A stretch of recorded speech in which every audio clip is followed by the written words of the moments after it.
Boa noite, veja no Brasil TV desta segunda-feira, dia 21 de fevereiro. Equipes de resgate encontram novas vítimas e Petrópolis vive a tragédia natural mais letal de sua história. A cidade de São Paulo começa a aplicar a vacina contra a Covid nas escolas em crianças de 5 a 11 anos.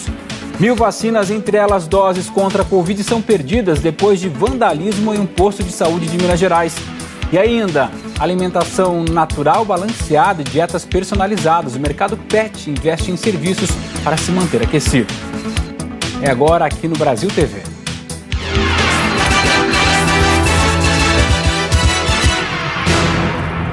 A tragédia deste ano em Petrópolis já é a maior da história da chamada Cidade Imperial, superando a catástrofe do verão de 1988. Até hoje à tarde, o número de mortes por causa da tempestade da semana passada chegava a 178. Quase uma semana depois da tempestade que arrasou Petrópolis, várias ruas da cidade ainda estão bloqueadas ou parcialmente interditadas para limpeza. Em alguns pontos, só é permitida a circulação das equipes que fazem buscas. Ir de um bairro para outro vizinho pode levar horas. Eu trabalho de motorista e eu sempre rodei a cidade inteira. Nunca vi uma tragédia tão grande, sabe? Ainda vi com ela agora ali, olhando as pontes. Muito estrago, muito triste. A esperança dos bombeiros de encontrar sobreviventes diminui a cada dia. Debaixo de toneladas de lama e escombros, eles procuram pelos desaparecidos. Aqui no bairro Caxambu, 7 cães farejadores que vieram do Maranhão, de Goiás e do Paraná estão ajudando neste trabalho. Neste momento, as buscas se concentram naquele ponto onde os animais indicam a existência de possíveis vítimas. O cenário permanece intacto, como se o temporal tivesse ocorrido há poucas horas. É tanta água que desce da encosta que já forma uma cachoeira. Os moradores contam que muitas pedras rolaram e mudaram o curso de um riacho que agora desce pela montanha. Hoje começou a ser feito um mutirão para agilizar a identificação de corpos. No clube mais tradicional da cidade, o Petropolitano, a Polícia Civil montou uma base. Peritos coletam material genético de parentes de vítimas para o exame de DNA. O objetivo é confrontar a amostra genética desse familiar que está com seu ente desaparecido, cruzamento, para ver se dá um match positivo. Ontem nós conseguimos agendar 14 pessoas e soltamos uma lista, divulgamos uma lista de idosos para que os familiares aqui comparecessem. No Morro da Oficina, região devastada, mais de 40 bombeiros do Rio, de Santa Catarina e de Mato Grosso fazem escavações ao redor desta casa de 3 andares que corre o risco de desabar. Há pelo menos outros 3 pontos de busca onde famílias podem estar soterradas. Seu Vladimir mora em frente ao morro já faz 50 anos. A casa dele não foi interditada, mas seu Vladimir prefere começar a vida bem longe dali. É muito difícil, né? A gente perdeu muito colega, muitos netos de colegas, são mães que a gente viu crescemos junto aqui e é muito triste. Fica sem palavras, não tem palavras para isso, para descrever o que aconteceu aqui. Petrópolis perdeu cerca de 2% do PIB por conta das chuvas que devastaram a cidade. A principal dificuldade relatada pelos empresários foi alagamento no entorno dos estabelecimentos. A maioria está sem energia ou então sem telefone. As máquinas trabalham sem parar, mas a destruição em volta é tão assustadora que o emprego de 30 anos ainda é incerto. Aqui são 10 funcionários que dependem desse posto. E você vê isso aqui, é muito triste. E pior que vai fazer o quê? Em luto, a cidade tenta retomar alguns serviços. No centro de Petrópolis, funcionários das lojas fazem mutirão para limpar e recuperar o que restou. Todo mundo unido, lavando, limpando. E é assim, a gente vai recomeçar, né? Tudo é um recomeço. E a gente está aqui para isso, ajudar um ou outro sempre, entendeu? Uma pesquisa da Federação das Indústrias do Estado do Rio de Janeiro, a Firjan, mostra que 65% das empresas foram diretamente impactadas pela chuva. 85% delas ainda não conseguiram voltar a funcionar. A principal dificuldade relatada pelos empresários é o alagamento em torno dos estabelecimentos. Mais da metade está sem energia elétrica ou telefone. A expectativa é que as empresas levem em média 13 dias para retomar as atividades, mas 1/3 delas ainda não sabe quando vai ser possível reabrir. A gente está num dos principais polos comerciais de Petrópolis. Aqui, muitos lojistas perderam sua única fonte de sustento. Olha só como é que ficou aquela loja, com lama até a metade da parede. O Jovelino tinha aberto essa loja de fraldas há 6 meses. Agora pretende entregar o ponto. Estou retirando as mercadorias, estou até tentando passar elas a preço de custo, certo? Para me recuperar um pouco do que eu investi, né? E tentar outra atividade, né? No momento não estou pensando em continuar, não. Para ajudar os pequenos empresários afetados pela tragédia, a Firjan vai instalar hoje um centro de atendimento. O objetivo é intermediar a negociação de empréstimos. Essa tragédia aconteceu no primeiro distrito, o primeiro distrito onde tem a concentração enorme de pequenos empresários, de pequenos industriais e pequenos lojistas. E mais, essa economia já vem frágil da pandemia.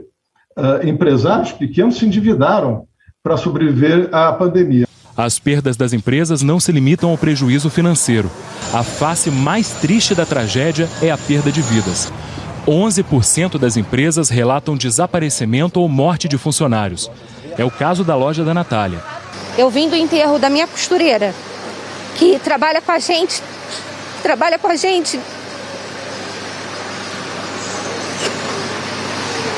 A gente chegou, estava tudo sujo.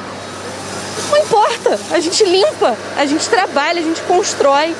Porque a gente não queria ter perdido vidas. É isso que está acabando com a gente. Chuvas fortes nas cidades do Acre e os níveis dos rios começam a atingir os bairros da capital e no interior. Em Rio Branco, o nível do rio Acre ultrapassou a cota de transbordamento e os pontos turísticos amanheceram alagados. No interior, já existem famílias que estão desabrigadas. Já está chovendo muito nas cidades do Acre e os níveis dos rios já começaram a atingir bairros da capital e do interior. Na capital Rio Branco, pontos turísticos amanheceram alagados. A Defesa Civil começou a preparar abrigos em um parque de exposição para receber possíveis famílias desabrigadas. Jordão, que fica a aproximadamente 450 quilômetros da capital Rio Branco, está com cerca de 60% da área urbana debaixo d'água. Moradores usam pequenas embarcações para sair de casa. 70 famílias estão desabrigadas, cerca de 340 pessoas. Em Minas Gerais, muitas cidades continuam sofrendo com os efeitos da chuva. Nas estradas não é diferente, como em Nova Lima, onde o deslizamento de terra interditou um trecho da rodovia MG 030 na semana passada. No distrito de Honório Bicalho, os moradores enfrentam dificuldades. Na rua José Cirilo, hoje vimos uma máquina trabalhando no meio da lama que destruiu quase tudo por aqui. Quem mora em Honório Bicalho tenta sobreviver como consegue. O campo de futebol agora é puro barro. E nas casas, o que restou está assim, coberto de tristeza. Tem momentos, né, como ser humano, momentos assim que a gente tem aquela fraqueza, eu olho e falo, Jesus, eu não estou dando conta disso mais. Ver esse cenário de destruição total, sem vizinho, todo mundo desabrigado. E já com 2 meses se passaram e nada muda. A Renata improvisou um jeito para morar com a família no 2º andar da casa. Nós estivemos no dia do temporal e mostramos a situação da família dela. Essa aqui é a pia da cozinha da Renata, uma das poucas coisas que ela conseguiu salvar no meio da enxurrada. E com a força da água, a porta que ficava aqui foi embora. E aqui dentro da casa dela a gente consegue ter uma noção melhor dos estragos que foram provocados pela enchente. A água entrou em todo o 1º andar. Pela marca na parede, a gente consegue ter uma noção de onde ela foi. E o problema é que a família não pode voltar para casa porque até a parede está úmida. Aqui em casa, como vocês podem ver, nós ainda não pudemos retornar para cá, né, devido ainda ter que arrumar vários danos.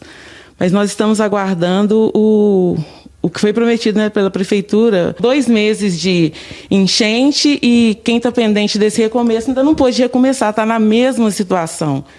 Recomeço, palavra que ainda parece muito distante por aqui. O meu sofá está aqui embaixo, as minhas cadeiras estão ali. Na região, cerca de 2.400 pessoas foram atingidas pela chuva. Hoje são 49 desalojadas e 2 desabrigadas. Estou na rua desde o dia 8 de janeiro, que já passei por várias residências e não é bom isso, né? Eu queria saber da prefeitura quais são os trâmites que estão usando por uma demora tão grande. Vai fazer 2 meses, dia 8 de março, que isso aconteceu e eu ainda não tenho moradia, eu não posso alugar uma casa, eu ainda não sei como que está a situação do aluguel social. A casa do seu Carlos também foi interditada. Ela fica bem perto do rio que transbordou. Aqui não tem mais pomar, horta e nem o cachorro dele que ficava nesse canil. Hoje a família perdeu tudo que tinha dentro de casa e mora de aluguel. Por enquanto estou pagando o meu bolso. Na janela que foi embora com a enchente está o que segura a família atualmente. A fé, né? Deus, né? Que é o suporte de todos nós, né? Primeiramente. Vamos falar agora de Covid. A Prefeitura de São Paulo confirmou o 3º caso da mutação BA2 da variante Ômicron. Foi um homem, morador de Ferraz de Vasconcelos, de 45 anos. Ele foi atendido na capital, já tinha tomado as 3 doses da vacina e teve apenas sintomas leves. Por isso a gente reforça aqui a importância da vacinação e para aumentar a quantidade de crianças vacinadas, a cidade de São Paulo começou hoje a busca ativa nas escolas. Olhando assim, dá até para pensar que hoje foi mais um dia normal nessa escola municipal. Mas não foi não. Logo cedo, a Sofia de 5 anos já era o centro das atenções. E não foi à toa que ela ficou toda tímida na hora da entrevista. Foi tranquilo? Doeu um pouquinho? Não? Nada? A Sofia foi uma das primeiras crianças vacinadas na semana E contra a Covid-19 aqui na capital. A partir de hoje, a Prefeitura vai fazer uma busca ativa por quem ainda não se imunizou. A escola, ela faz o levantamento das crianças que não foram vacinadas, pega o termo que a UBS vai encaminhar para cá, ela dá o termo para os pais autorizarem, aí, de acordo com o número de autorizações, ela agenda o horário que as crianças estão aqui e vem no dia fazer a vacinação. Essa escola na Zona Sul de São Paulo tem 130 crianças com 5 anos de idade. 80% delas já tomaram a primeira dose da vacina contra a Covid-19. O objetivo da Prefeitura com a vacinação nas escolas é imunizar todas as crianças entre 5 e 11 anos de idade. Tudo isso, claro, com autorização dos pais. Essa é a cartinha enviada aos pais. Eles têm que colocar as informações como o nome da escola, do aluno, o turno em que o filho estuda e a data de nascimento. Caso a criança não seja liberada para se vacinar, é preciso dizer o motivo. Como, por exemplo, se ela já foi imunizada, se teve suspeita ou pegou a Covid-19. A Rafaela é mãe da Alice, de 5 anos. Ela está bem mais tranquila em trazer a filha para a escola hoje, já que o número de crianças vacinadas vai aumentar por aqui. Só o fato de voltar para a escola já fica doente. Pega gripe, fica com tosse, então todo mundo estando vacinado é muito importante. Na capital, mais de 250 mil crianças ainda não se vacinaram. O infectologista do Hospital das Clínicas, Álvaro Furtado, explica que não é hora de brincar com a saúde dos pequenos. Já aconteceu historicamente em várias vacinas de você ir até as crianças, os pais, para que a gente realmente amplie essa cobertura vacinal. Muitas vezes esses obstáculos eles têm que ser vencidos exatamente com essas possibilidades a mais dos pais levarem, irem em dias alternativos, nas escolas, mesmo em finais de semana. Então, até as campanhas de imunização, historicamente, elas ocorrem no final de semana, elas pedem contribuição de outros locais, das escolas, para que a gente consiga realmente chegar nesse número alto de cobertura vacinal. Nós perguntamos ao governo de São Paulo quantas prefeituras aderiram à Semana E de vacinação, mas a Secretaria de Saúde não respondeu, disse apenas que a responsabilidade pela campanha, com a organização e distribuição das doses, é dos municípios. A Secretaria garantiu que vai disponibilizar escolas estaduais durante a semana para as prefeituras que assim quiserem.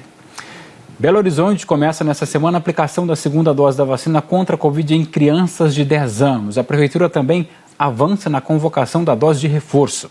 O momento foi muito esperado. Joana só não contava que seria televisionado.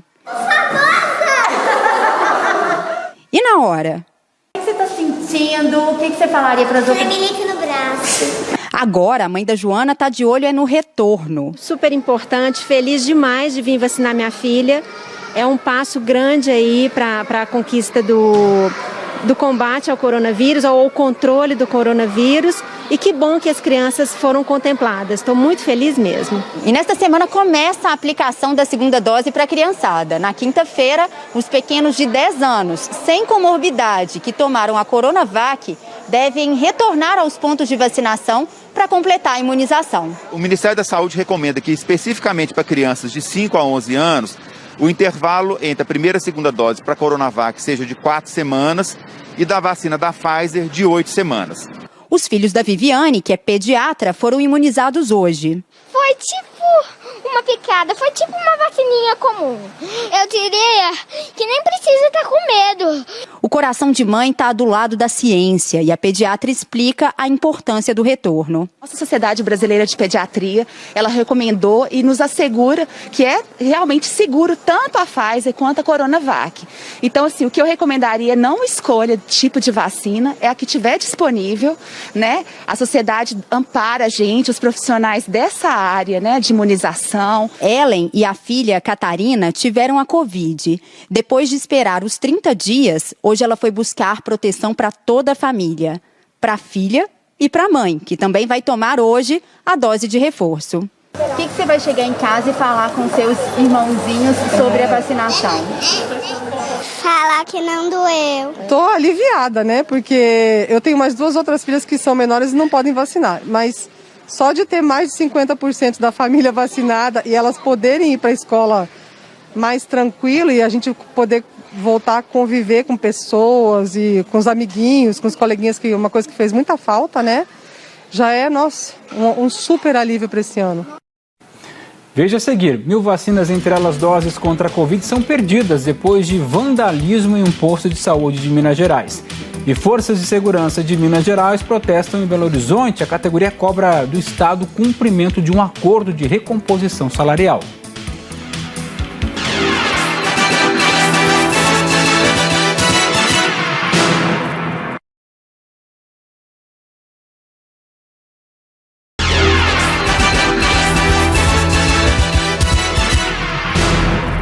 Brasil TV de volta e a gente fala de um ato de vandalismo num posto de saúde em Ribeirão das Neves, na região metropolitana de Belo Horizonte.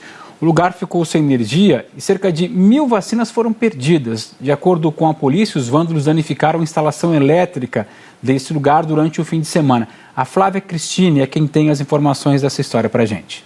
A Polícia Militar está no local aguardando a Polícia Civil para uma perícia. E a informação é justamente essa, que vândalos chegaram aqui e estragaram, danificaram o padrão de energia e com isso houve uma queda na temperatura das vacinas. O freezer estava a 20 graus, é muito acima do recomendado para o armazenamento de vacinas. E a informação que a gente tem é que isso precisa estar bem acondicionado para ficar mantendo ali o padrão de qualidade da vacina. A Prefeitura de Ribeirão das Neves, ela se posicionou sobre esse ocorrido, disse que lamenta o que aconteceu, disse que foram 150 doses da AstraZeneca, 100 da Coronavac, 30 da Janssen e Pfizer adultos 144, isso relacionado à Covid-19, e que ainda está sendo feito um levantamento de outras vacinas perdidas que fazem parte aí do calendário vacinal. Olha só a dor de cabeça para a população, nada foi levado, mas as vacinas foram perdidas e aí tem que deslocar para outro ponto de imunização. A gente fala do protesto dos servidores da Segurança Pública de Minas Gerais hoje, no centro de Belo Horizonte. Eles pedem recomposição salarial. A manifestação em Belo Horizonte foi na Praça Rui Barbosa, a Praça da Estação. Participaram do protesto policiais penais, civis, militares, entre outros integrantes das Forças de Segurança do Estado. Muitos vieram do interior. Eles se reuniram por volta das 9 da manhã e ocuparam toda a área da praça. Um carro de som foi usado para fazer as reivindicações. Os manifestantes também usaram faixas e cartazes. E em todos eles, o mesmo pedido, que o governo de Minas faça a recomposição salarial dos trabalhadores da segurança aqui no estado. Hoje nós estamos reunidos aqui com um protesto único, que é o cumprimento de uma ata que foi assinada em 2019 pelo governador do estado e todo o secretariado e todos os comandantes de todas as forças públicas do nosso estado. O que seria isso? 2 reposições faltantes de 12% que nós estamos pleiteando. Pela Constituição Federal de 1988, integrantes das Forças Armadas e policiais militares não podem fazer greve. No fim de semana, uma nota do comandante-geral da PM, Coronel Rodrigo Souza Rodrigues, foi publicada numa rede social da Polícia Militar Rodoviária, dizendo que a manifestação se trata de um evento legítimo, inclusive com a participação de militares da ativa. Ele pediu cuidado para que nenhuma ação retire o brilho do respaldo que a instituição conquistou até hoje. Disse que qualquer ato que saia do campo de uma manifestação pacífica poderá fazer com que a marca seja apedrejada e dificulte a manutenção da sustentabilidade. O comandante finaliza a nota dizendo que vai continuar em franca negociação com o governo do estado, que já reconheceu as perdas inflacionárias. Por volta de 10 horas, o trânsito na Avenida do Contorno teve que ser desviado. Algumas pessoas usaram bombas para chamar a atenção. Segundo a presidente do Sindicato dos Delegados de Minas Gerais, os policiais civis não vão mais trabalhar além do limite. Poder de compra do policial civil, principalmente o da base, o investigador, o escrivão de polícia, o delegado substituto, eles estão passando necessidades materiais. Tem gente passando fome. Nós estamos fazendo campanha, inclusive para poder ajudá-los, porque a inflação impacta para todo mundo e quem sofre é a família do policial. Essa manifestação terminou no fim da tarde. O governo de Minas Gerais diz que mantém diálogo aberto com todas as categorias, levando em conta as necessidades dos servidores e que, mesmo diante de todas as dificuldades financeiras enfrentadas e aprofundadas pela crise sanitária da pandemia, deu um reajuste de 13% para as forças de segurança e diz que aguarda a votação do regime de recuperação fiscal do Estado pela Assembleia Legislativa de Minas Gerais para aplicar a recomposição da inflação nos salários de todas as categorias do funcionalismo público e dar continuidade ao pagamento das dívidas herdadas, como os repasses para os municípios e os depósitos judiciais. Vamos te contar agora que o mercado de serviços para pets está cada vez mais moderno. Já é possível encontrar atendimentos nas áreas de beleza, bem-estar, medicamentos e até alimentação. E tem empresa que tem, por exemplo, comida natural, balanceada, com dietas personalizadas, planejadas em cima das características e das necessidades de cada um dos animais. Não é brincadeira não, isso é um trabalho bem sério que tem resultado na longevidade dos bichinhos. Marina decidiu que já tinha chegado o momento de comprar alimentos naturais para os cachorros de estimação. A mudança alimentar veio para garantir a saúde dos animais. Desde novinhos eles apresentam problemas de pele e sempre tiveram alimentação mais restrita, usando rações hipoalergênicas, e as opções são poucas. E a Pet Marmitaria chegou como opção saudável a essa alimentação deles, que continuaram sem apresentar os problemas de pele, além da gente ter um controle maior da dieta deles, da suplementação, que como já são cachorros adultos, a gente tem que se preocupar com taxas, com peso, para manter eles mais perto da gente e saudável, né, durante mais tempo. E em Petrolina já é possível encontrar alimentos feitos para uma dieta saudável para os pets. São refeições naturais, de acordo com o tamanho e a raça dos animais. São propostas para animais saudáveis, são as chamadas dietas de manutenção, mas nós também estamos preparados para atender dietoterapias prescritas por outros veterinários, que sejam individualizadas, inclusive para pacientes que estejam sob internamento. As dietas são criadas por uma veterinária e traz vários benefícios para os pets e ajuda a prolongar a vida dos animais. É a gente oferecer para o nosso animal aquilo que a gente tem buscado para nós mesmos, né? Então ela é um substituto daquele alimento ultraprocessado que são as rações.